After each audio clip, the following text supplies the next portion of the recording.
Friends, hello and welcome to another episode of The Legal Breakdown. I am your host, Jason Sansone with Sansone Howell Attorneys at Law.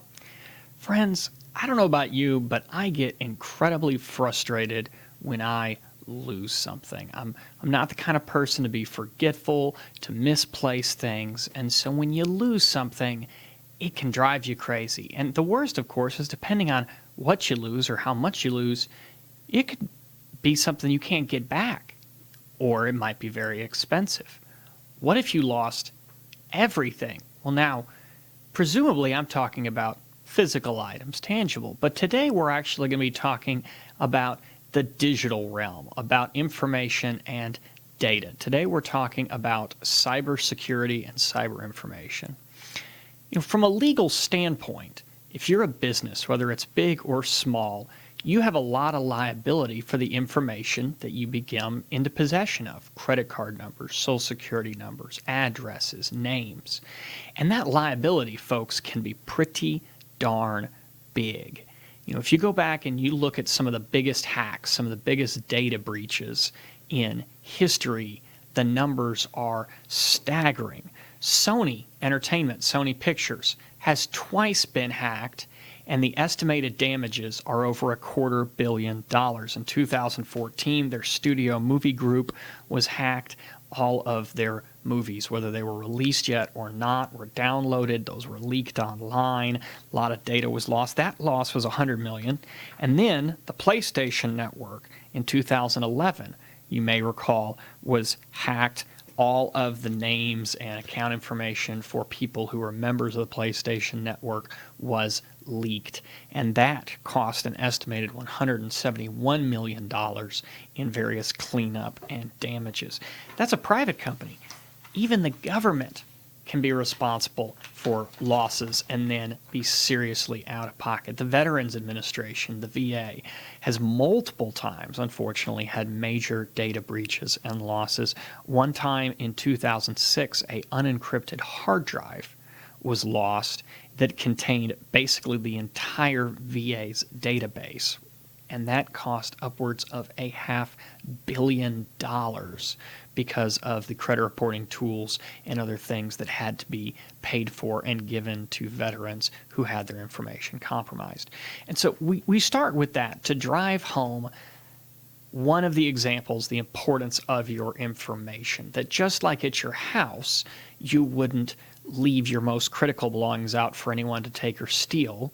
If you're an individual or a business, you wouldn't leave your digital information available for anyone to take or steal, just like you would try to safeguard it so that you don't lose it if it's critical to your business. If your company values that information, then they need to value it in a manner that will safeguard it both from intentional or accidental losses, that you've got to make sure you're protecting this various information, folks.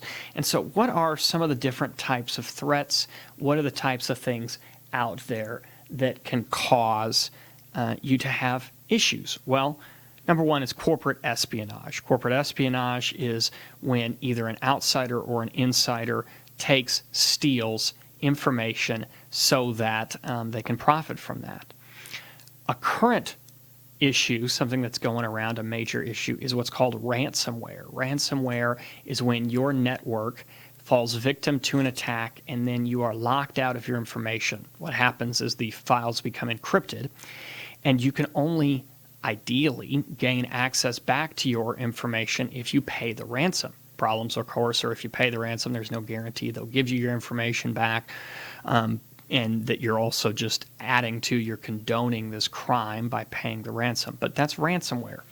Phishing, or sometimes even more targeted spear phishing, are emails and other attempts to gain information and gain access to networks through human error. These are emails that are fake. They purport to be something they are not. We all are familiar with viruses and malware. Brute force attacks are just programs that continue to try to gain access through entering commonly used passwords. And so they're just going to run through. Brute force is just enter until hopefully eventually a key fits. Things like eavesdropping, which is just intercepting your information when it's in flight, when it's on a local or a wide area network, so that then they can gain access to that if it's potentially not encrypted. So we've talked about some of the threats. We've talked how critical it is to mitigate these various threats. So let's then talk, what are the areas of cybersecurity? Well, it's easy to break down and define the ways to protect yourself into three categories: administrative, physical, and technical. And then within each one of those three categories, you've got three sub-methods of protect, detect, and respond. So let's run through that. Administrative safeguards are personnel policies. Administrative safeguards are things that deal with your labor force. These are human elements that we're using with people to try to encourage proper conduct, to sanction improper conduct. We want to make sure that our behaviors are right. Physical safeguards are the real-world, non-digital ways to secure your digital information. And technical safeguards are the electronic means of protecting that digital data.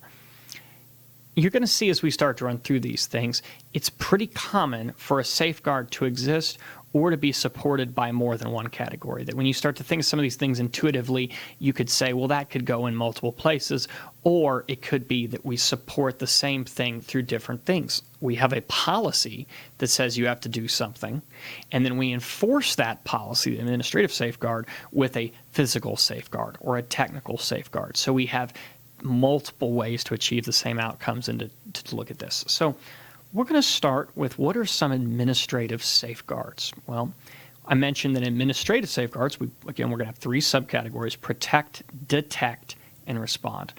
To protect ourselves in an administrative way, businesses, and then honestly, if you wanted, you could talk about these same things in a personal context of good habit forming. But a business should have clear written policies regarding all their information systems and what appropriate access is. For example, you should never allow employees to write down their passwords. That if you write a password down and put it on a sticky note on your monitor, then that wasn't really a form of security. The whole point is that only one person has access, and if you write down the controls, you might as well have just left the keys to the kingdom on the front door. So certain policies, like don't write down passwords, don't share passwords. We never tell other people our access controls. Be careful about, depending how sensitive information is, discussing with non-employees or even non-critical personnel in the company those data systems and their architecture. What files or information are you allowed to access at work, outside of work? What can you copy and take to and from work? Should something not be taken off-site or off the premises, put on an external hard drive? Should you email it to yourself or not? Have regulations about how you transmit information. Have protocols about what passwords are supposed to look like. Can a password be 2 characters? Does it have to be 8, uppercase, lowercase? We're all familiar with those kinds of things. Talk and train about email safety, because we talked a minute ago about phishing and spear phishing, which is a more targeted attempt at phishing that uses known information to look and purport like a legitimate email. Teach your employees how to spot those things so they don't fall victim to those attacks. And then, of course, you always want to have protocols in place for when you have workforce transitions. If someone changes departments or leaves your employment, they're no longer with the business, you want to make sure that very timely you remove their credentials from the system, because disgruntled employees might turn around and use those or abuse those. Other ways to protect in an administrative safeguard standpoint are device controls. Do you care what comes in your facility or not? What can go in certain areas? It may be that not every area is sensitive, but things like a server room or a server closet need to be regulated. So phones, USB drives, external hard drives, cameras, tablets, game systems, anything electronic, you have to start to consider what and where those should be. And again, this just depends. If you are a fast food restaurant, of course we're not going to ban people from bringing in cell phones. It's not dangerous. But if you're the server closet for that fast food franchise with 40 locations, then you should absolutely ban anyone who is not key IT personnel from being in there. And you shouldn't allow people to take in or out electronics that aren't very carefully monitored or regulated. So everything has to be with, reasonableness and based on the circumstances. But these are ways to protect. We want to follow all these rules up with regular training and then, of course, testing. So make sure your employees and your personnel understand what the policies are. Make sure that they know recent threats, scams, attacks. Educate your labor force. Send updates. If there's a phishing scam going around or one that's targeted your company specifically, you want people to be knowledgeable about that so you don't fall victim to it or that it gets even worse. And then, of course, regular updates, as we mentioned, reminders, follow-up testing, make sure that the protections are in place. So then how do we detect when there's problems from an administrative standpoint? You should have both random and targeted compliance audits. And we mentioned that there's rules, but how do we know the rules are being followed? If we tell people you can't write down your passwords, have you checked employees' desks every once in a while? Do we look under that coffee mug? Did we see if there was a sticky note in a drawer or under the desk? Have random and targeted compliance audits. And of course, all of things are followed up by supervisor or management oversight. So bosses have to make sure, like everything, that employees follow the rules. And then we respond. How do we respond? Have a response and reporting protocol for any time there's a actual or detected data breach. You want to make sure that you know who in the corporate hierarchy should be notified first, what you do, where do you go. That's part of the training and testing. Have negative consequences for violations that, like any other rule, it doesn't do any good if we don't vigorously enforce it. And so if an employee has been caught routinely breaking the rules, or maybe it's even one time depending on the severity. If you steal corporate data, if you take it off premise when you're not supposed to, if you email sensitive information to yourself in an unencrypted manner, there has to be consequences. If you get caught, you could get written up, you could get terminated, there has to be some results. Have a response and a recovery plan, practice it, test it, improve on it. So if you are the business, it doesn't do any good to have all these policies if we don't know that they work, if we haven't gone through the motions, if we're not actually making sure our people, our key personnel, are familiar with these things. So, folks, that is administrative safeguards, people ways, personnel ways, to try to make sure that a business has safeguarded its information. Now we're going to talk physical safeguards. And these are obviously relatively self-evident. The name sort of speaks for itself. This is what we do in the real world, because it doesn't matter if you've got a hard drive and it's encrypted, or that you've done all these ways to keep people locked out and access controls and passwords, and you've got firewalls. If all I have to do is walk in the door and copy the information off, or walk in the door, take the hard drive out of the server, and walk out the door. So physical safeguards are real-world access controls. You're going to limit both guest or contractor or employee access as needed. So sensitive areas, secure areas, server rooms, you only let the right people in there. You're going to want to make sure you limit your attack vectors by disabling unnecessary access. So Ethernet ports throughout the building, if they're in areas that are not monitored, maybe you should shut them off. You don't want it so anybody could just walk up, plug into that with a laptop and get on your network. If you're a public access facility like Starbucks, you wouldn't let anyone just access your full data network. They should be limited to that guest Wi-Fi or guest network. So lock down Ethernet ports, lock down USB ports on workstations. You can disable those physically or electronically so that people don't have unnecessary access. Make sure that you have proper data disposal in the real world. Anything that gets printed, any hard drives that have to be destroyed should be shredded. That if there is a system that's been retired, you don't just sell it. Most people know these days that if you've got a cell phone and you sell it on Craigslist, you would format it first, right? I don't give you my phone with all my photographs, all of my text messages, all of my phone numbers on it. You would format that. Same should be done from a business standpoint, but of course we go steps further. formatting is not adequate when we talk about corporate data because it can be recovered. Most people aren't thinking, hey, I'm going to recover your pictures off a used cell phone on Craigslist. But if those pictures were, classified information, then you better be thinking about that. There's ways to recover them. So you've got to physically, literally destroy drives, computers, hard copies before they go out the door. You don't let that stuff get resold. Ways to detect from a physical standpoint are, of course, security alarms, surveillance cameras, on-site security.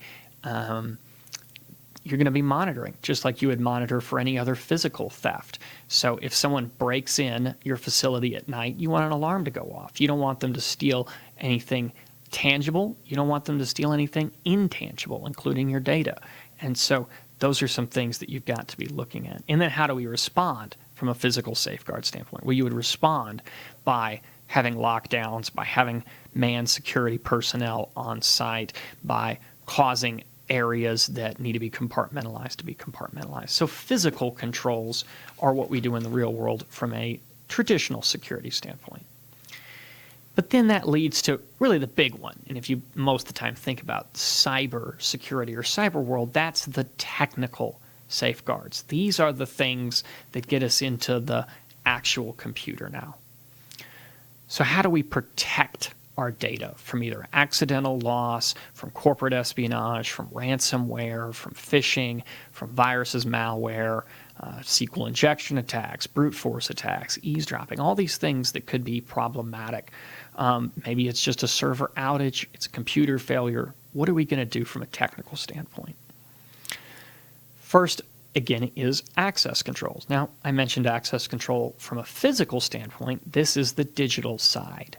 So although we train individuals to not write down passwords, we should also force them to do things with passwords. So again, this is pretty common. Most people understand passwords expire in a certain period of time, 30 days, 60 days, 90 days. You don't allow people to reuse passwords for a certain period of time.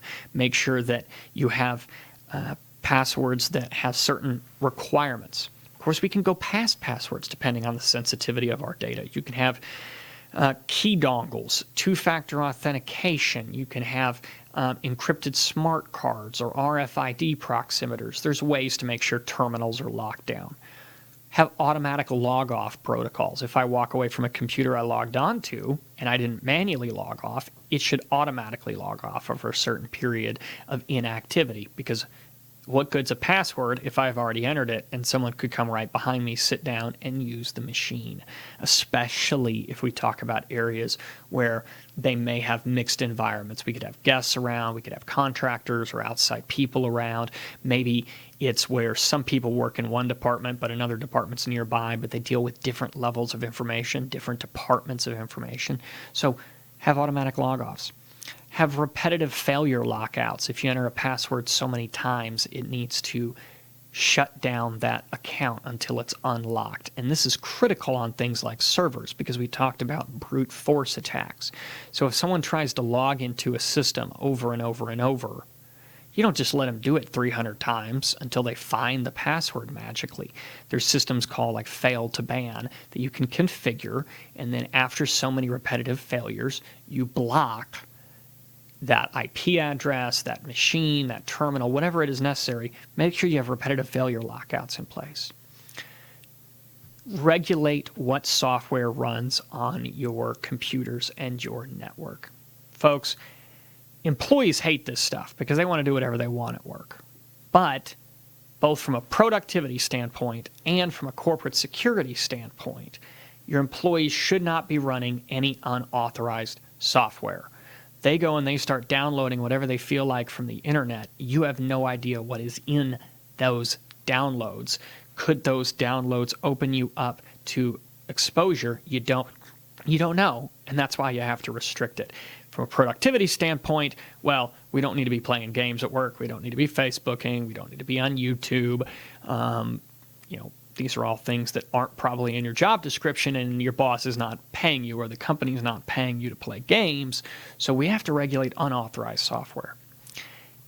Just as important, and this is on the company, is make sure you're not using unsupported or outdated software. That it's always critical to make sure that security updates and patches are regularly and timely installed, because every day there's some new hack, there's some new attack that's discovered. And most of the time, once those vulnerabilities are determined, they are mitigated. Well, you have to make sure that you're staying up with installing those mitigations. So you're running Windows operating system, you've got Windows 10, it's still under support cycle.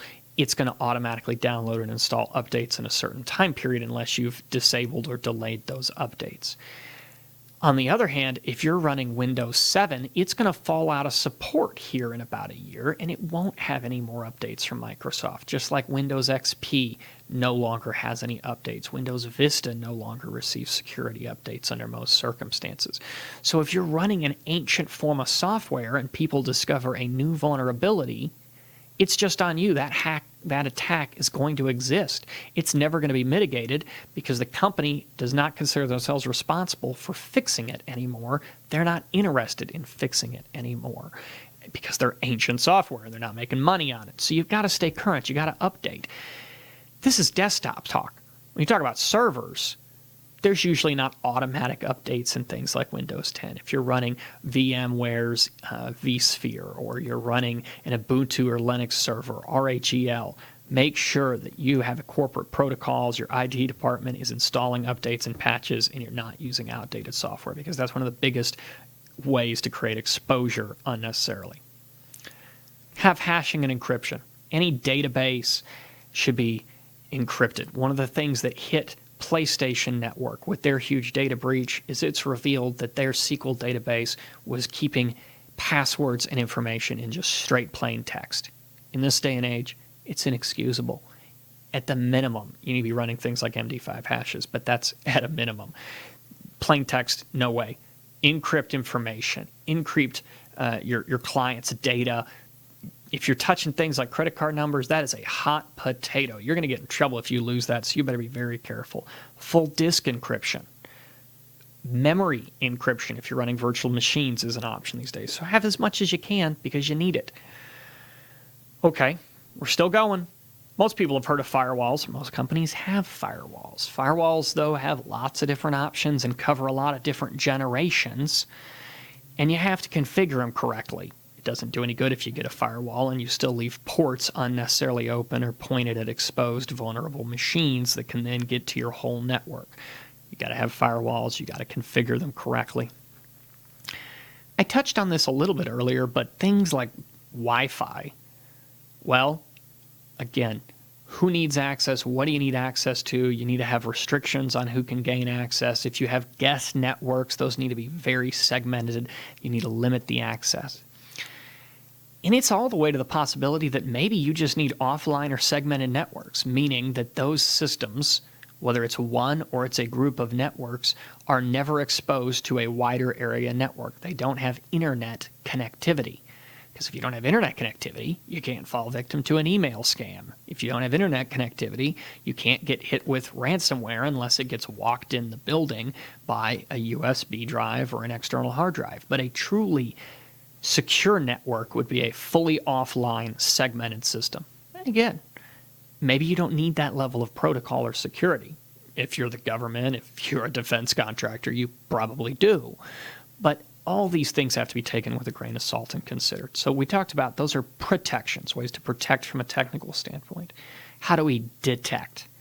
We detect with audit logs and access logs, basically the metadata, the information trail of seeing what's going on, who, what, when, where has occurred. And that's also another way to have administrative safeguards, because we'll look at those audit logs and access logs. We can see who's done what, where, why, when, and then verify whether there's been compliance and issues. Anytime there's a security breach, it's usually the audit logs or access logs that allow you to go back and determine what your vulnerabilities were. You should have regular testing to verify that any backup or redundant systems are working as planned. It doesn't do any good to have a plan only to find out that nothing's doing what it's supposed to do. Oh, we thought we had a backup, but that backup stopped working 6 months ago. We don't, in fact, have a backup. Or we thought we had a backup and the backup drive failed. It's not been backing up. So you have to regularly check, test, verify that these things are doing what they need to do. Regularly test for network and system vulnerabilities, because you may not know that you've introduced new ones along the way, or that things have changed. You have different exposure.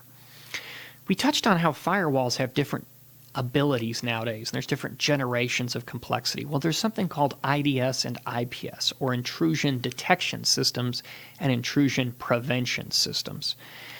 That's going to monitor on a deep packet level the information flowing through the firewall. It's not just going to say you can access this or that, but it's going to look at what is being done and watch for malicious, improper activity, and then you can either detect it or, in addition, prevent it. Those are critical in any modern system, and there's no excuse for not having them because great freeware versions exist. Open source platforms. You don't have to go buy a $20,000 piece of Cisco hardware to have everything we've talked about today. You can do all of this on a free or shoestring budget. So monitor for intrusions into your network, and of course, antivirus, anti-malware on any system that's in your network. Now, we're getting near the end. How do we respond from a technical standpoint after we've either received a threat or fallen victim to some problem or threat? Well, we'd mentioned IPS a second ago when we talked about IDS. IDS would be a way to detect. Intrusion detection systems and intrusion prevention systems would be a response mechanism.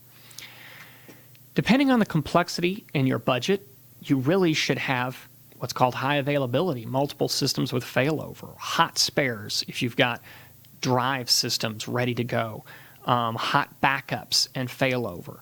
So if one computer goes down, the same system's running on multiple computers, possibly in multiple locations. That's known as geo-redundancy. Again, this all depends on the size of your organization.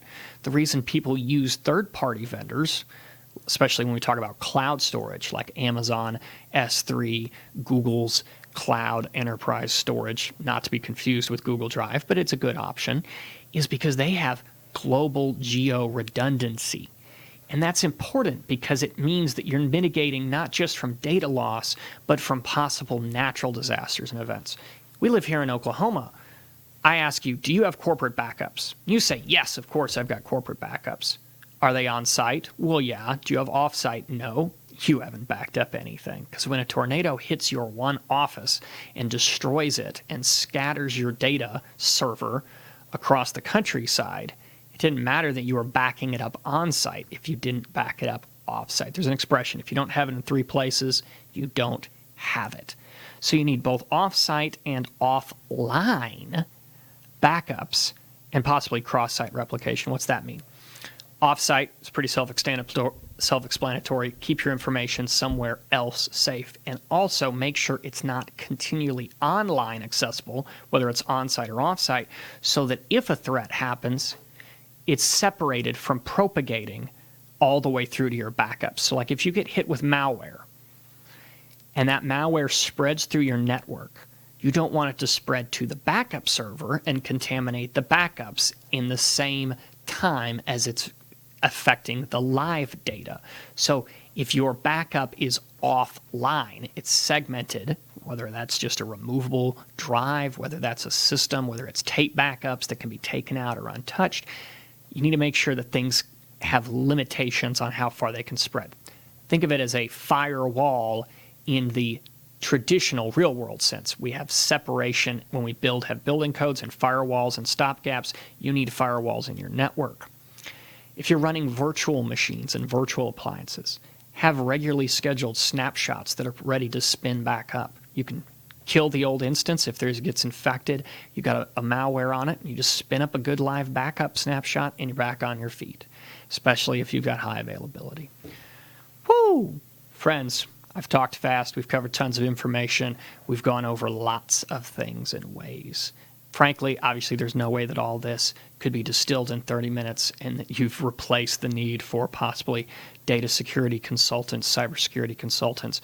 But hopefully you've learned a little bit, and we've talked about how you could be victim to either a loss or an attack. And the last thing you want is to set a new record, because in 2000, Epsilon was hacked. 2011, Epsilon was hacked. $4 billion loss, folks. Don't be the $5 billion loss. It's been a wonderful episode of The Legal Breakdown. I'm Jason Sansone. Have a great week.